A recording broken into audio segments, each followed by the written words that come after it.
Hi everyone. It's not loud. Okay. Okay. Welcome to this presentation. It's as it's headed. It's called Technical Postmortem of Building a Cross-Platform Game. Just a quick survey of question. How many programmers are out here? Not bad. Around 80% of you guys are programmers. Though very few. I hope this is informative for everyone. It's the presentation. I'll quickly go to the agenda. What I'm going to talk about. It's going to talk about our product. It's IPL T20 Fever. It's a cricket game. It's, as you know, it's IPL on a game what we developed for across various platforms, and I continue to take it across other platforms too. We are going to discuss the core technology behind the game. In this case, we have our proprietary technology platform, what we call as ICE 3D. It handles pretty much. We'll go a little bit onto how it is architectured and how it helped us into the game. This is something which is homegrown and it's out of India and it's out of India games. And we established this brand by creating a first really high-end game for the smartphones. And the Cricket T20 Fever game, if you have an iPhone or an Android phone or a Symbian phone, it's on Symbian 3, by the way, it's on the N8, the Nokia N8. And if you have any of these phones, you can check out the game. It's a full game which has whole lot of things. It's literally just think it's the entire console quality experience which we pushed into the smartphone. And today's smartphone are quite capable of handling all of that. So it had whole range, all the animations were motion captured. We had hired a Germany motion capture company to do all the animations for us. We made sure all professional cricketers were there to take all the animation data. It's full in 3D. It's got all the venues, all the other design elements are there on the game. It had social in the form of Facebook Connect as well as a third-party service called as Colo.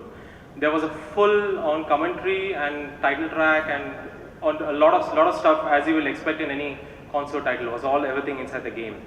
It is the best. I can without any doubt say the best iPhone game or any smartphone cricket game which you'll find on any of these phones, any of these platforms today. And glad like we got a great team to work behind it and the technology to power it. Quickly going to the history, moving forward, since we had this successful game, this IP what we created T20 Fever, we thought, hey, why not we take it to the next level, and we licensed IPL. And what you see over there is one of us, the title screenshot what was there in the game. So we have another product also on the same platforms, obviously with all the IPL branding, the original cricketing names, the teams, everything, all the stuff was there into the game. And we took it across to two primary platforms. It was the iPhone and the online space. And we shall be just going. So on the online space, do check out t20fever.com. It's our online initiative of the same game. So the idea was like we could take the same game across multiple platforms with ease, and we built the technology to support that.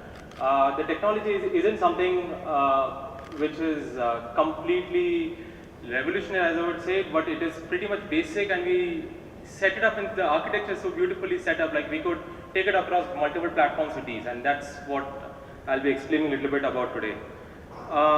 Just on the features, what we did on the online side, apart from the full offline version of the game, is we could buy players. You can have your own custom team with various IPL players in the team. You can trade players with it. You can add your friends. There's a lot of social elements onto it. I'll go on with that later when I cover more of this. There's a whole lot of achievement system which we built in, which there's a lot of tracking of data which happened in the game, and this is something which a lot of cricket games did not do in the console titles and anywhere else. We had a lot of achievements, we had a lot of data tracking which we got out into something called as achievements. So if you hit 4 fours at a shot, or you hit like 100 runs, you hit like different things which motivates a player to continue and post and publish on the social community. All this was there inside the game. To quickly go to what is the technology behind it, the technology behind was ICE 3D, and there's a core team working at India Games in the past several years into maturing and upgrading and maintaining this technology. It's a completely separate team. We work in literally like two silos. The engine team basically works on the ICE 3D platform. It's a core group of 4 people. who work on this technology, and they ensure like the ground work to take it across multiple platforms. All the underlying layer goes on very smoothly. So architecture is very robust, and the products out there just say for it. We could probably the most biggest advantage what we have today, which most of the solutions out there don't have, is we could scale across from smartphones to PC to even web online, all simultaneously. So that's something which some solutions only offer from console to online or web to online. These things, ICD pretty much covers the entire spectrum. To just give you what ICD, what this engine team, what we created, is basically, it's pretty much the entire tool chain. So it has its own set of SDK, it has its own set of tools, exporter, plugins, everything is there built into it. Currently supports close to 10 platforms, and we keep adding as and when we get into new technology. So pretty much all the platforms that we listed out there, we have products on it using the same technology, and we are continuing to add more stuff as and when it comes by. We are pretty much on all the upcoming technology groups of all the major systems on the world. So we get access to all of that, and it helps us to optimize to those platforms very specifically. To quickly go through, it's pretty much similar to any engine what you create. This is a typical engine diagram for our system. We have, as you see at the bottom of the layer are all the platforms, and the upper is a hardware interface layer where we have hardware specific optimized engine libraries for every single SKU. So there's a target build which you can get it across for any of the platforms. The game code sits at the right at the top, where it has an interfacing management layer, where you have the input managers, texture managers, a pretty robust texture manager in fact, which handles a lot of stuff. All of that stuff sits on the game code. So pretty much the game development happens on the topmost layer, pretty much like any game engine what you would see. So it functions the same way. But the point to be noted over here is like this is target specifically to smartphones. Why I would also mention this point is because smartphones are pretty much the lower end of the SKU of taking in 3D content, and initially the engine was designed from a 3D game perspective. So we have made sure it supports fully fixed point calculations, processing power. It takes the least amount of overheads in memory. All that stuff is taken care in this to ensure like it runs really fast. To quickly go through, just to make a point on how this was used, and even in our game, we have a very robust graphics subsystem, and we support both hardware etc. as well as we have our own software renderer, and it's been matured and a lot. And in fact we took it to a very different level when we worked on when we had to work on BioShock, which it was a console game which we had to take it on Brew handsets for Verizon on the US market.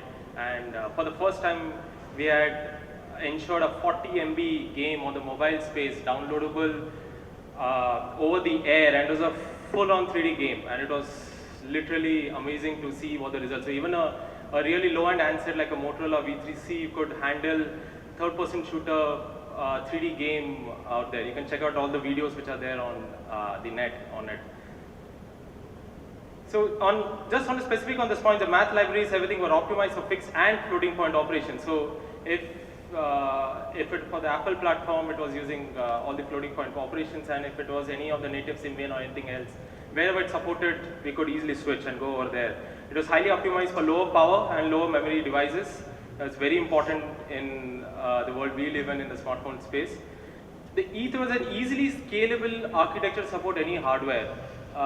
There's something very easy to point out, but it's very difficult to achieve. And we could easily take a graphics subsystem and just plug it anywhere, wherever we wanted it, and it would just work robustly. And just a few tweakings here and there, and it should just perform like a charm. And that's probably the high note of this. To quickly go through what are the tools what we used even in the making of the game, and where it really helped us. We had a lot of tools. Like we had the viewpoint, which it's a full-on viewer which you could plug in all what you see, what you get. So literally what you see on a Windows emulator is what happens on the device. To a far extent that was right, and it did everything. It could do camera animations, entire cutscenes. It could do time-based, frame-based animation. You could see everything on the viewer. It was like, and since it was written over ICE 3D, the viewer itself, it would behave the same way as it would behave on the game code. So that's very important. You could switch between our software renderer, which is called LSD, as well as hardware acceleration on the fly to see how it looks on different SKUs of the handsets. A scene exporter was where actually the most of the optimization and a lot of time saving happened. It pretty much has various, we keep updating this a lot of the times as soon as we work on through various optimizations. It has everything from what platform you want to target it. You can number crunch a lot of stuff on devices, low-end devices where you want to save on memory on, say, you don't want normals to be exported, you want lighting to be in, you can just switch it off. You don't have to like repackage everything. You just need to run it on the batch. We have batch tools which just runs across the entire asset and it gets out the same data without all of those extra stuff what you see out there. So easily, like if there's a smartphone which we are lagging on memory or anything, we could just run this through this exporter and create a new art package. Or if you want to like reduce the texture size, you could just do all of this on this tool and just see whether it just runs on the handset, new handset, if it runs in everything fine. So this really helped in the production timeline of our games. The resource editor it's pretty much the entire packaging. So then we had our own proprietary compression algorithm. We had to write it specifically targeting to again to smartphones because we needed the load times to be faster. We needed to be but still achieve relatively very least size. We can easily compare it to a zip compression or a RAR compression. It's very comparable to that. It's almost on the same levels, and it really allowed us to handle various things at this level. We could create the MIPMAPs while directly on packaging it, packaging assets. We could maintain different art data packages at this level where we could just split up and we have to just open a resource to just compile it for lower textures and that's it. We have our entire art package ready for the target platforms. So this is something which was helpful. The one thing very important at this stage, what I would like to share is it creates a platform independent binary. It basically, the virtual file system what we wrote on the engine, it ensures that no matter what binary what you create at this level, it creates literally like a virtual file system where you load it onto a Linux system or a PC system or a Mac system, any system, it's able to take the same data file and it will handle all the file format reading and everything of that.